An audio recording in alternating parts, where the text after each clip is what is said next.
I'm happy to introduce myself and my co-presenter, Angelo. My name is Manvi. This is Angelo. We're from a youth-led nonprofit called Shake Up the Establishment. And today we're here to deliver a presentation on actually a book that we wrote and a framework that we coined in writing that book called the Rest, Recovery, Resistance, or 3Rs framework.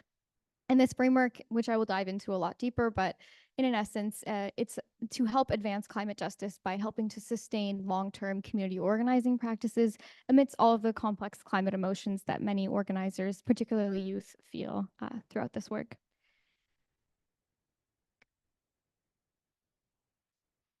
Sorry. None of the buttons are working, sorry.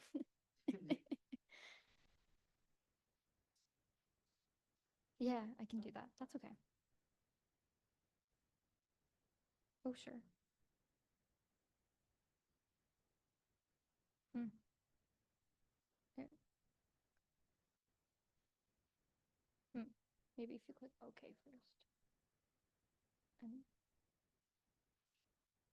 Yeah. Right. Okay, sounds good. So sorry, everyone.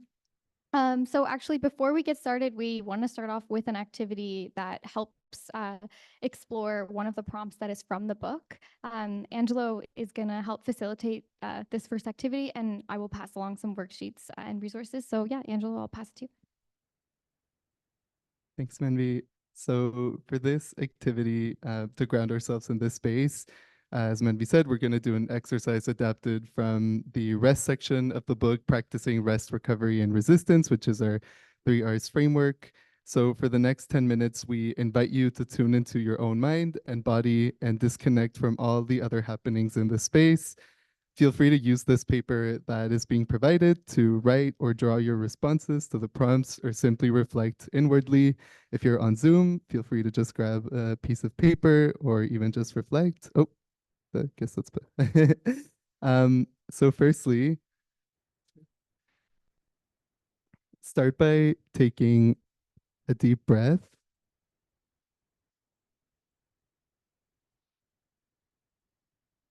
Breathing in through the nose and exhale out the mouth.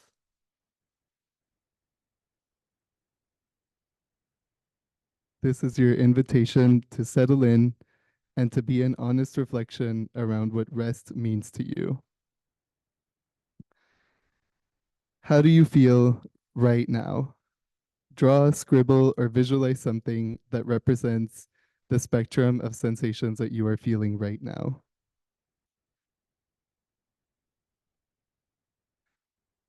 What does rest mean to you? Feel free to express this in whatever way feels intuitive. How does rest feel, taste, or smell? What are the textures of rest in your body?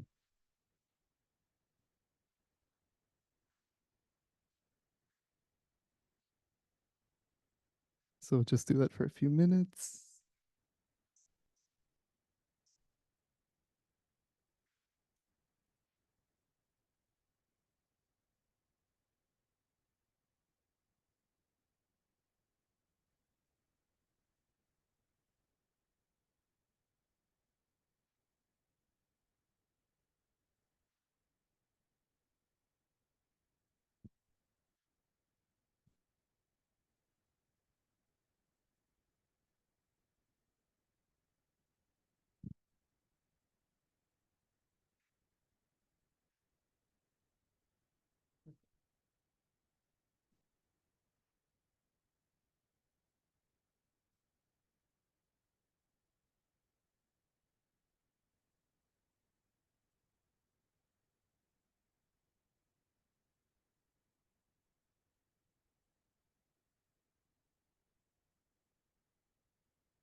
Okay, so once you're done, you can begin to slowly start to bring your awareness back to the room and the community of people in it. If you feel inclined to do so, feel free to turn to your neighbor or the group of people at your table, introduce yourselves if you haven't already met, and then share your responses to the last question if you feel comfortable. So that would be, how does rest feel, taste, smell, and what are the textures of rest in your body? And we'll do that for 5 minutes.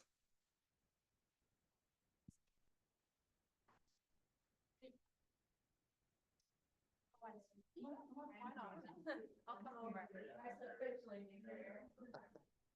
If you want to join a group too, you're welcome.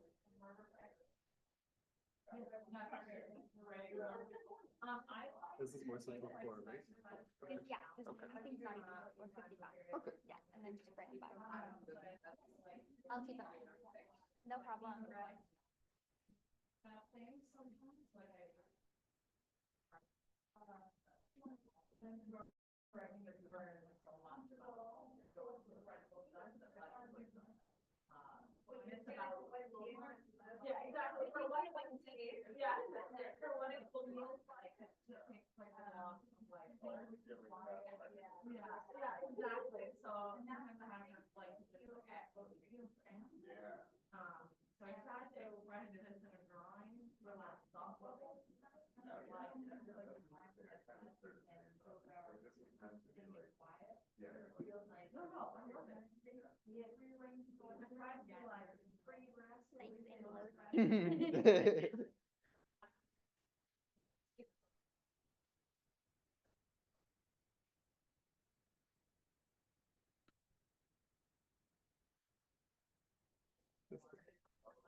Mm-hmm. So interesting how it varies between like different audiences. Some people like sometimes don't talk at all. So like The second one. Yes, that's it. Mm-hmm. More intimate.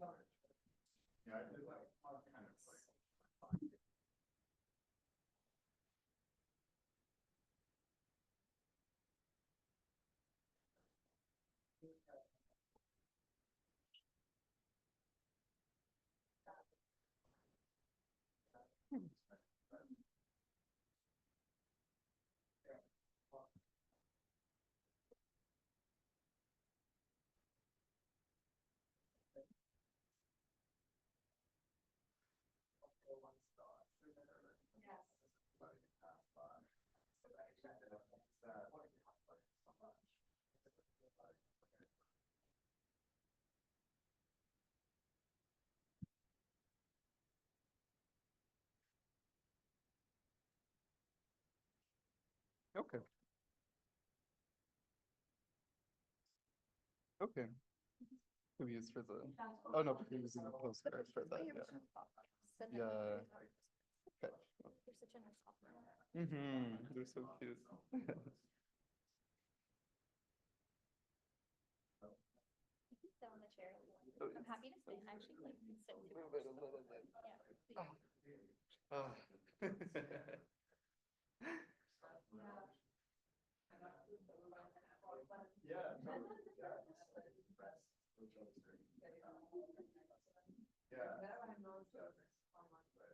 Is that your mom?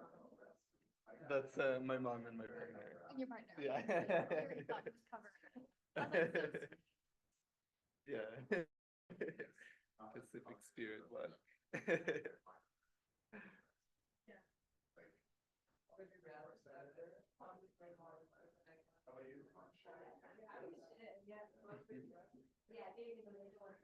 Yeah, I actually met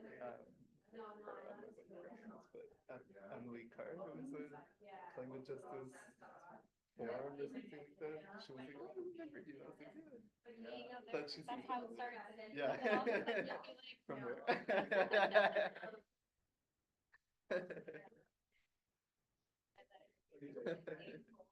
I like that those memes that way I wish not to be perceived. Yeah.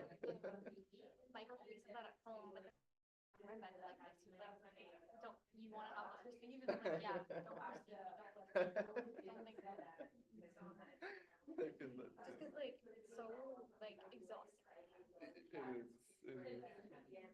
Feels like the constant surveillance.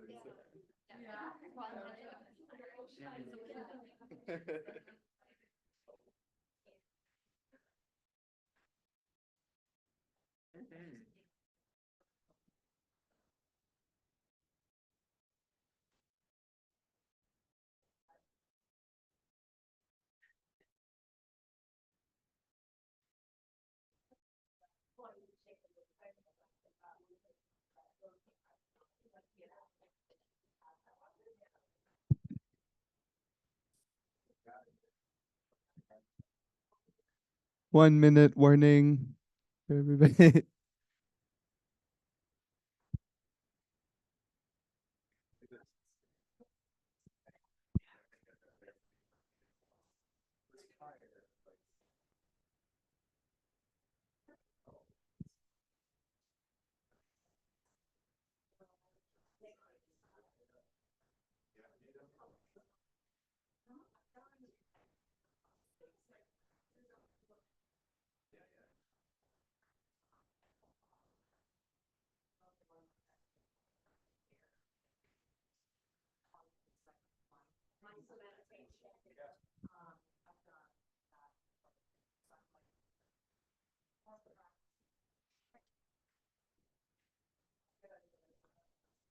Oh, sure.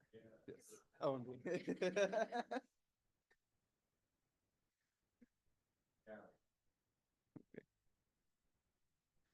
I'll hold this.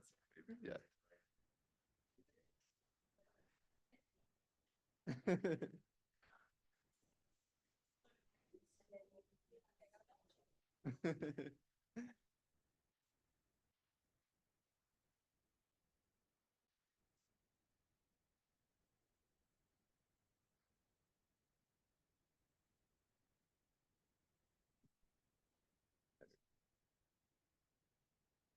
Okay. Maybe 1 minute. Okay. 1 minute warning for everybody.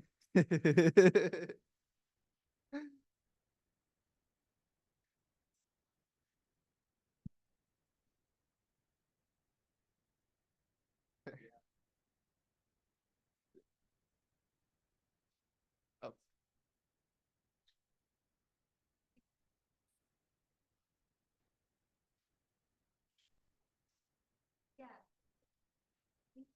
there we go. There you go. Okay. But it's not changed. Oh, okay. Awesome. Awesome. Hi, everyone. Thank you so much for participating in the first activity. We will have more of that.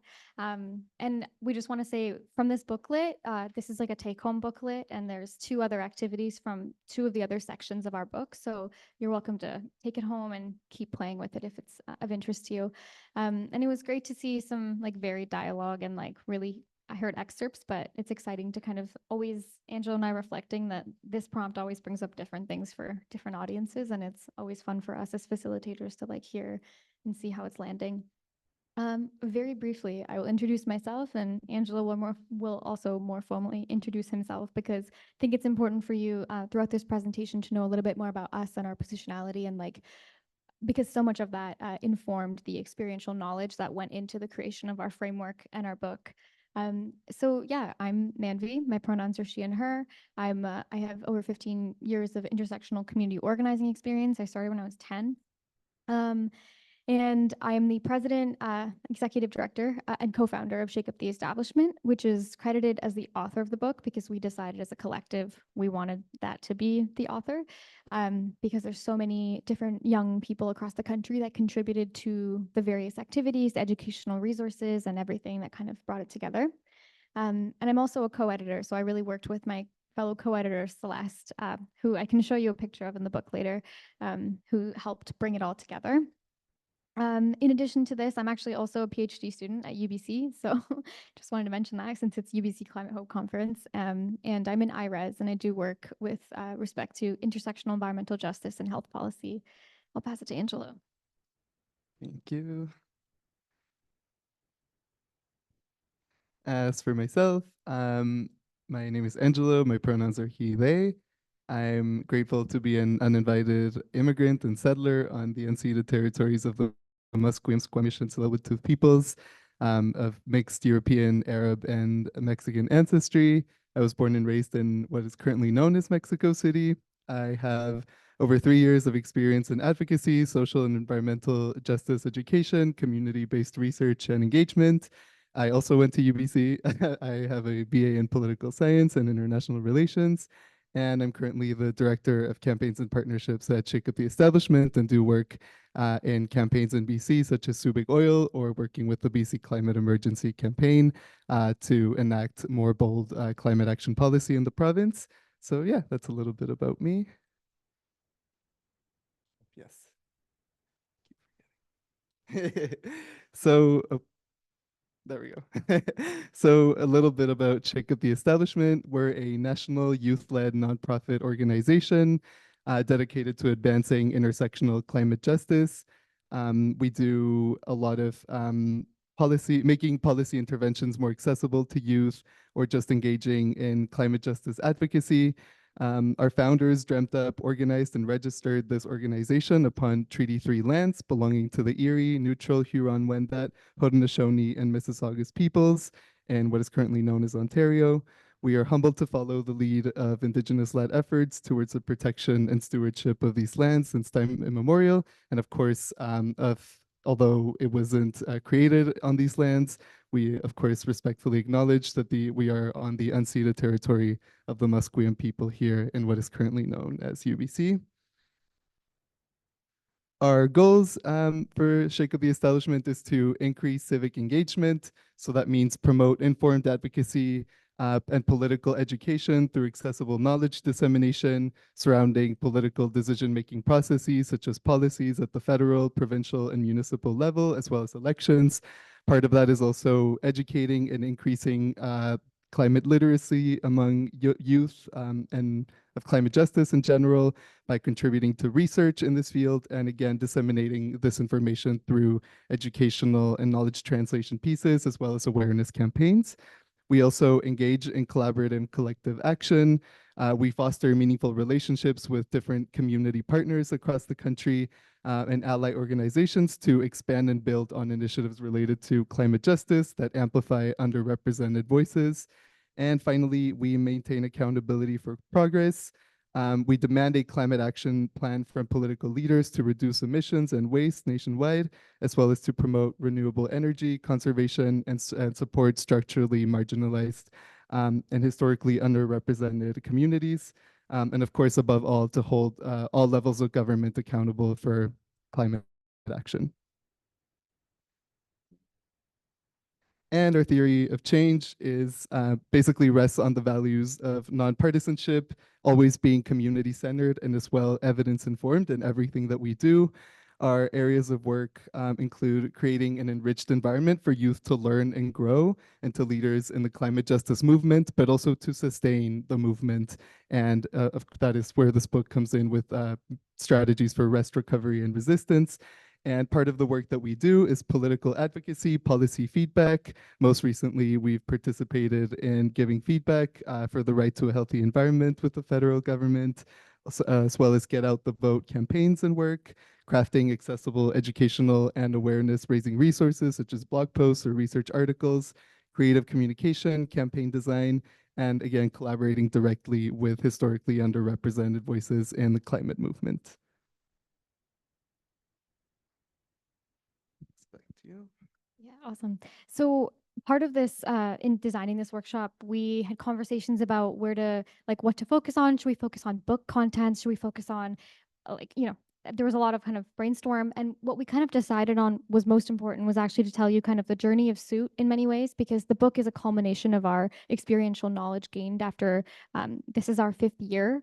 And the impact that we've had. Not only have we written a book, we've made a documentary, we've engaged in a lot of national policy interventions that have changed how we're approaching different climate solutions and environmental racism problems across the country. And so in a very short amount of time, we've been, our group and members of our group have been identified as sustainability leaders, environmental leaders, climate leaders, and none of this would have been possible without kind of the way that we organize. So really what we wanted to touch on in this presentation portion, which is not going to be too long, I promise, but I'm going to engage in some storytelling to really share with you kind of how we organize, because that explains so much about how we came about using those practices to inform what we were going to put into our framework. And it's really, as I've said numerous times, experientially knowledge informed, because it's only by doing and succeeding and doing and failing did we kind of narrow it down and whittle it down to kind of really inform how we think young people can come together and organize for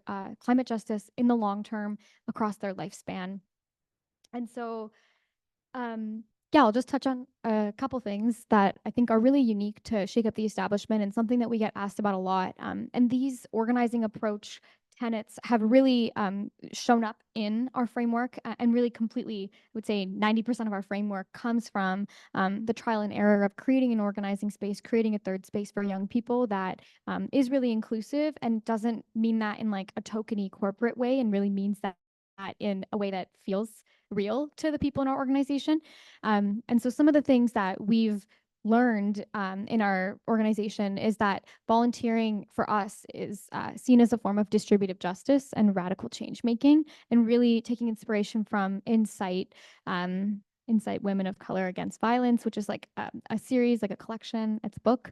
In that, the book is called The Revolution Will Not Be Funded, and it talks about the nonprofit industrial complex. And that's been a really big part of our journey, is how can we be a registered national nonprofit and at the same time find ways to organize that are not recreating capitalism within the movement, that aren't fundamentally contributing to extraction of free labor from young people who are already very overburdened in an extremely expensive world. And so working through that with our team, not kind of in a top-down approach, but really in a collaborative manner, we came up with, co-design volunteer and paid contracts. So the people that are able to volunteer, we want to make sure it's as incentivized for them to be in this space. This space should not only be enriching and contribute to their growth, but it should be supporting skills building, and it should be that they fuel it with the passion and the desire to make a change for issues that they care about. So a lot of our work is like member driven. If like Angelo, for example, is interested in Subic oil, we're going to do Subic oil. Obviously, well, if it's well within our values and our mandate, we'll do it. And I think that kind of sets us apart from a lot of the nonprofits that we honestly work with, and we love working with them. But the reason we have such a high volunteer retention rate is because it's so member driven, and it's so driven by the passions that young people are bringing to us as issues that are often underfunded or not funded at all. And there's not a lot of space in the movement to work on those issues. So a lot of the ones that don't fit into the box of some of the other big ENGOs, that's really the work that we do. And that's kind of how over the last 5 years we've created that third space. And so as part of that, of course, we realized over time we were having a very high volunteer retention rate over many, like over the years and over the many months that we were organizing, and many organizations were struggling with that. And that's when we started realizing that so much of the work that we're doing is working to foster and maintain a culture of care amongst the team.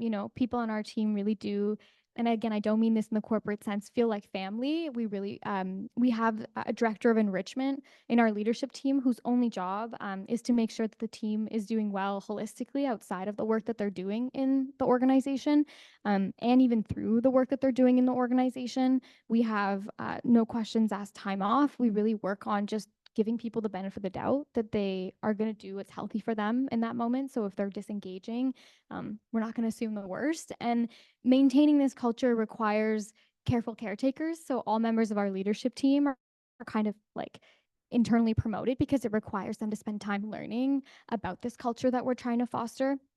And in addition to kind of all of those other things, it's really important for us, because we're a incorporated nonprofit. There's a lot of like bureaucracy imposed upon us by the government and like so many other entities, and like how legitimate we seem because we are youth-led, youth-run, nobody over 30 in our organization. So to be taken seriously is kind of challenging sometimes if you do things differently all the time. And so we've had to reimagine our organizational setup, and we've, so much of the work that we do is really acting as that incubator and fostering young talent. And so many of the leaders, the policy analysts, and some of the other big NGOs in the government, the young people that are coming in, so many of them have been through our doors, hypothetically speaking, or like metaphorically speaking. We don't actually have doors, but and it's great that there is an impact by creating even and just maintaining this space for skills building and for community amongst young people who care about climate justice. Um, and of course, there are ongoing enrichment activities and learning activities that are completely fundamental to the work that we do. We kind of like to think that if we have to practice what we preach internal to the organization before we try to implement it externally, because if we don't create that space internally, then who are we to kind of preach it and push it in policy as well? So those are some of the values and things that have really shaped the way that we organize. And we realized that this was something different than what we were experiencing in conversations with collaborators or in the sector more at large. And so like members of our team, just to give you a snapshot, because it's not just me and Angelo, we're just local. So that's why we're here. But our team has a lot of diverse identities. 93% of our team identify as women or gender diverse. 75% of our team is women. 50% of our board is racialized. We have so many neurodiverse members. And this number, we always joke, is probably low because we have a lot of people that are questioning. They're always kind of like, I don't know, you guys kind of sound normal to me. So, uh, you know, I say that as me being somebody with really severe ADHD. And we have that kind of something that in our organization is something that we really openly talk about. We organize mostly on Slack, and it really creates like a supportive environment if that's something you want to talk about as well. Creating spaces for all these different identities and positionalities to show up in the climate justice organizing work we do. We'll have questions at the end. Yeah, absolutely. And so, yeah, I'm going to skip over this. This is just sort of for interest, but I'll dive into the book. And we don't have too many slides. We wanted to keep this as interactive as possible, but we also felt like dropping everyone into the workshop activities without some context would be kind of a disservice to explain how much thought and care went into the designing of the activities in our book. So I'll kind of transition now to explain kind of where the framework came from. And so the reason I started with Sue's story is because so much of it is forged from experiential knowledge, but also really informed by evidence-based perspectives from Indigenous, Black, and South Asian ancestors in particular, whose knowledges, worldviews, cultures, and traditions are woven throughout the book and the activities. We have influences more directly from the healing justice framework, from anti-coloniality in the context of decolonizing health and well-being, particularly with respect to like the mental health side of things, as well as like spiritual well-being. And then as well, the embodiment of Chardi Kala, which is like from my own positionality and background as a Punjabi Sikh, this is like an ontology that through which many Punjabi Sikhs live our life. And this ontology kind of speaks to finding joy through adversity. And so with all of these different teachings and influences, we set out to create this book. And let me just say, members of our team have ancestry to all of these different frameworks and ways of thinking. And that's kind of what I mean with when we made the author shake up the establishment. It was because there were well over 12 to 15 people with very diverse backgrounds that contributed to the collection that is the final product. And the last thing I want to mention is, again, like I keep talking about our experience, but the first thing that we actually did was do an in-person program for this. And we got funding from Patagonia and Arc'teryx. And from 2021 to 2020, late 2022, early 2023, we actually had in-person cohorts of BIPOC activists across the country, mostly in Ontario though. And we were hosting programming for them to reconnect with nature, hosting retreats, hosting kind of just community-centered, nourishment-centered programming for them. And it was through those experiences that we kind of thought we should make a take-home version, because so much of this can be applied locally to where you are with your community. And that's actually how the book came about. And that took 2.5 years to do. So this is sort of the last piece of kind of explaining a little bit more about our framework. And I wanted to say, like, why 3 Rs? So in praxis, really for us, it's rooted in the identified need to shift away from structures that promote burnout and recreate capitalism within our community organizing spaces and social movement spaces. And for us, this new proactive 3 Rs rule, it came about because we were making a joke about updating the rule that we were taught as kids. So many of us were taught reduce, reuse, recycle. And we kind of thought, okay, well, that's cool, but what about this being like the challenge of our lifetimes and something that we need to invest in forever? Because even if we address the climate crisis, we have to learn to never stop caring about things around us, because we never know when we're going to need to organize again. We never know how these skills are going to be needed to translate intergenerationally, because these problems, civic engagement should be lifelong and it should be sustained intergenerationally. And it's something that we felt like we had to do a lot of work to teach ourselves over and over again, because there wasn't that intergenerational element. And so for us, we want the activists and organizers and engaged citizens that want to make a change for the climate crisis to focus on ensuring that they're investing into the long-term sustainability of the entire environmental justice movement at large. And so under this framework, we promote tried and true methods of reconnecting to nature, nestling and finding strength in community, engaging in intentional learning and knowledge gathering as a form of slower paced activism. And in particular, this piece comes in with a lot of young people feeling extremely overwhelmed by like doom scrolling and news headlines that are very clickbaity and, very sad. And so finding ways to stay engaged without being like completely overwhelmed by like knowledge gathering practices that might be hurting and harming our mental health. And alongside this, we use storytelling as a creative and healing tool through which we can help articulate and process emotions and work together to collectively conceptualize and dream of the futures we wish to see for our communities. And in large part, and you'll see this in the third activity that's in the booklet as well, one of the core pieces of this whole book was we wanted to help young people, like we wanted to give them permission, so to speak, because so many of us kind of seek that, to just spend some time dreaming about the future as a way to almost like strategize and plan, and do so in a way that's really authentic to like the vision that you want, as a form of like imaginative policy making that you can work backwards from. So if you really want something that you imagine, now you kind of work backwards and think like, how can we make that happen? How can we go there? And so that's kind of what we wanted to do. And in theory, for us, the 3 Rs framework is an anti colonial healing practice that is integrated into the fabric of our everyday organizing. It's a cyclical framework that continually repeats, and it invokes us to strategize means to sustain our long term engagement as a critical part of our movement building work. So essentially, it's moving away from movement organizing that's reactive towards movement organizing that's collective and regenerative and intergenerational. Um, And so, yeah, I'll just kind of end off this portion of the presentation, and we have another exciting activity to kind of take you through one more of our prompts from the book. But what's in the book, you might be wondering, because we wanted to cater it to young people in particular, we wanted to hold space for it to be really peer-to-peer driven. That's how young people learn best. We wanted it to be something that is not only by youth for youth, but that it's kind of driven by yourself. Everybody's book would look different, everybody's responses to these activities are going to be dramatically different. So we didn't want it to be incredibly prescriptive. And so we went forward and we designed over 40 interactive activities, evidence-informed readings and reflective exercises and resource compilations that can help people at any point in their journey with intersectional environmental justice. So yeah, I will, and yeah, just for interest, and you can find this as well in the teaching guide, which we will circulate if you're interested, and you can find the teaching guide online as well.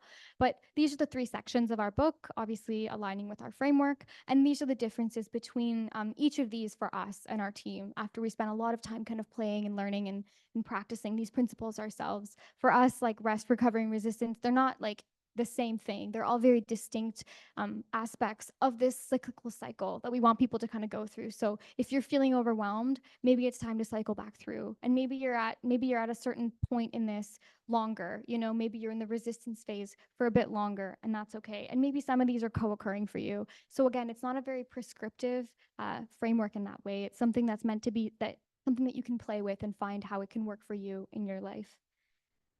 So yeah, this is the teaching guide, and we'll circulate that, but it gives you more insight into this. And um, yeah, Angelo, this is your last. So as to the importance of incorporating 3Rs into pedagogy and why it's important for youth. As Manvi said, it's developed for by youth, and it enables peer-to-peer education, which, as Manvi said, is more effective. And the written work, the whole book is about the interconnectedness of struggles, how a lot of organizations or even the climate movement as a whole often neglects the onset of the climate crisis as colonialism, exploitation, separation from the land. So it really emphasizes that interconnectedness of social, ecological, and political issues. It has a lot of interactive prompts and activities to foster reimagining, climate dreaming, to abandon dominant narratives, to move away from a scarcity mindset and doomsday into one of more that is more hopeful, shifting from scarcity to abundance, alongside supporting processes to build new worlds and forge new projects that are collective, as well as develop knowledge translation skills through educational storytelling and encouraging conversations with diverse audiences. Part of the book also includes building a sense of positionality, which is critical for researchers, but also for youth who are interested in good allyship. Of course, it's critical for people to go through self-reflexivity. So there's a lot of activities for that, and it's also a very highly flexible format for education, any educational context or group, with expansive lists of added recommended resources that are linked through in QR codes throughout the book. Um, so this is one testimony from one of our peer reviewers. It is a gift to every human rising to meet the moment. Our ancestors and future generations rejoice over our commitment to rest, recovery, and resistance practices and teachings found in this journal. This collective work will build new worlds filled with joy and ease. That's from Janelle Lapointe.